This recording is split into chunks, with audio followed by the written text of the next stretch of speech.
I'm HashtagHexagon, and today I'm going to be doing the first episode of Album Talk, in which I pick up three random albums from my collection and I talk about them. Now, the first one I'm going to be talking about today is Rick Astley's 50. This was from 2016, and it's the CD, the Digipack CD. As you can see, it's very nicely packaged. It's just like a digipack cardboard, so it's probably cheaper to produce instead of using a full plastic acrylic jewel clay case like most albums do. You also got the song list and you got bonus songs, which is a perk of buying the album instead of just streaming it. A lot of albums don't have the bonus songs when you stream it on Spotify or other sites like that. Let's pick up the CD. This is just a standard run-of-the-mill CD, so you can put it in your car, in your CD player, in your Xbox, your PlayStation 2, anything that plays a CD will play it, because this is a professionally mastered CD, so you don't have to worry about any of that, obviously. We've got the album booklet, which has lyrics and a few pictures of Rick Astley. It also has the bonus songs in this. Now, I personally really like Rick Astley. I haven't listened to him much. It's usually one of those things where you say, I like this artist, but you actually kind of don't get around to listening to them. Because in the digital age, you usually open Spotify or whatever and you just put shuffle in your playlist and you don't sometimes go and listen to new stuff. Now, I bought this album at Walmart since I found it was at a good price. Usually, Walmart sells albums for about what other sites on the internet would usually sell a new album at. Now, this album has uh, 12 songs, or 14 if you count the bonus songs. You got all these and then the bonus songs. Uh, Personally, some of my favorite songs from this album are Keep Singing, This Old House, Dance, Somebody Loves Me, Let It Rain. And a lot of themes, some of the themes in this album are about religion, but the way they're presented isn't going to detract you from the listening experience just if you're an atheist or follow another religion or just non religious at all. It's still a very good album, and I can't compare it to other albums, but I would probably say that it's probably one of the best Rick Astley albums. To the next one. Okay, so second album I'll be talking about is the Doobie Brothers Taking It to the Streets. As you can see, this album has had better days. It's an LP, and it's a gatefold, but it only has one record inside. You can see this one's pretty banged up. You can see a lot of wire damage, and it's been tied up, well, taped up. You have like the city, you have the members of the band, all everyone who participated. You have the sides of the each side of their songs, the people who participated over here, and like produced, engineered, all that stuff. Hmm, interesting. I just noticed this. Dewey Brothers International Fan Club. If I send a letter, would they answer? You also have this one that clearly looks like Chinatown, and the two sides and stuff. But let's take a look at the album,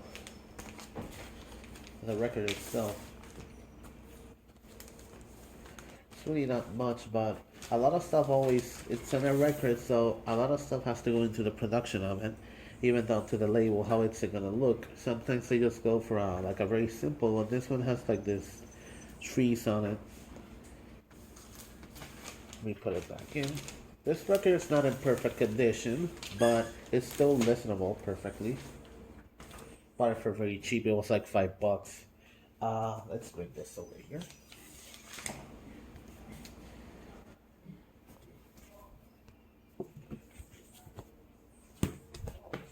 There we go. So basically, this set has four songs, and that one has five, making nine songs in the album. No bonus tracks or anything. Personally, my oh, sorry about that. There we go. My favorite song from the album is Wheels of Fortune. Obviously, something Wheels of Fortune is obviously about how fortune changes and how it spins. Taking it to the streets is obviously taking it to the streets. Uh, Personally, my favorite songs from this one are Wheels of Fortune, Taking It to the Streets, 8 Avenue Shuffle, Rio, and It Keeps You Running. Let's see. Okay, so final album for the day. We have Dark Skies by Fit for a King. As you can see, all the lettering and stuff is kind of all over the place in this one. There's one position here, another here, and then if you can see this is how you would pick up the out. Wait, actually no. Look, I'm confused myself. What? Well, I guess you would pick it up like this because usually the no, technically it's like this. You're supposed to pick it up like this. It's like Fit for a King, Dark Skies, because usually when you pick up a record, you pick it up and you take it out like this. But since I have a sleeve, I don't keep the album in the jacket. It's easier removal. It's all lopsided and weird. Solid State Records, barcode, all the info. This was a 2018 record, so gonna be 2 years this year at the end of the year. You got the songs. Let me flip it. Engraved, The Price of Agony, Backbreaker, Until Undefeated, When Everything Means Nothing, Youth Division, Shattered Glass, Tower of Pain, Depths of the Soul, and Oblivion. So you can kind of pick up by the album name and all the songs what this is about. It's obviously about, the person, defeated, self-worth, and all that stuff. There's a, well, not picture sleeve, like photo sleeve, there's photo material. It's not paper, it's like good paper, not the little cheap paper that comes in older records and stuff that sheds. But I won't keep the record on it since these sleeves have better protection. You can see like the flower design too, going through a hand. Let's flip this over. You can see it, both of them here. And this also has the lyric sheet, which I always like when albums have the lyric sheets. Takes away the excuse to mishear the lyrics. This is a whole thing in itself. Because also the album, let's take it out of the cover, the sleeve, tricolor. You can see like the division and the blotchy process. If you didn't know, records are made when you heat up a bunch of polyvinyl chloride or PVC or vinyl pellets, and then they make them into a puck, and they put it in a machine that has the grooves of the sound, and then they squish it at really a lot of psi pressure and a lot of heat. So I assume they just take a bunch of the three colors and then just mix them together and squish them.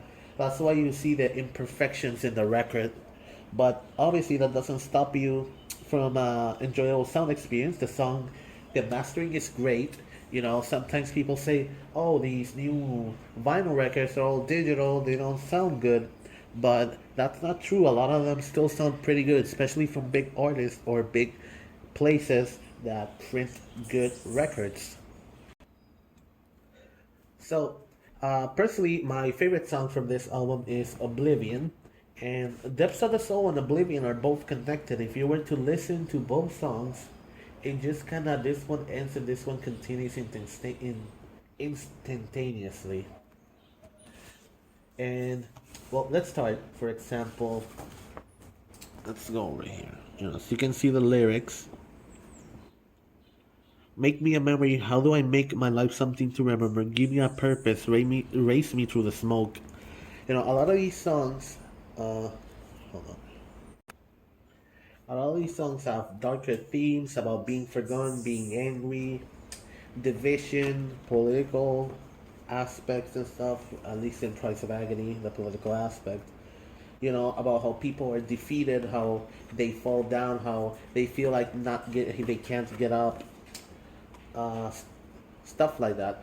But personally, Oblivion is my favorite just by the lyrics and how the song goes, because it's like a slow melody and then it drops really hard, and it just sounds really good. You know, like the lyrics, I look into the sky, I'm crying out your name, I've made my mistakes and I'm the only one to blame.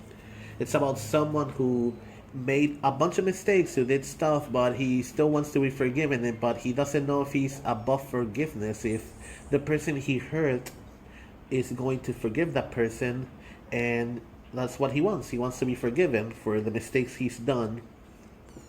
We also got thank you from the four members of the band: Ryan, Tuck, Jared, and Bobby. Let me close it up a bit here. Get a picture. And well, let's see. Let's read one of the excerpts. I'm gonna read Tuck's thank you note. Thank you to my fiance, her constant support and love. I'm very grateful for my friends and family who always back our art. The love we receive on a daily basis is all we could ever ask for as a band. Thank you, God, for blessing my life, not blessing me with this life and surrounding me with such incredible people. Corey, Adam, Tyson, Marshall, Corrine, Drew, Jeff, Kevin, and everyone involved in creating this album. Thank you for being with us. All love to everyone who listens.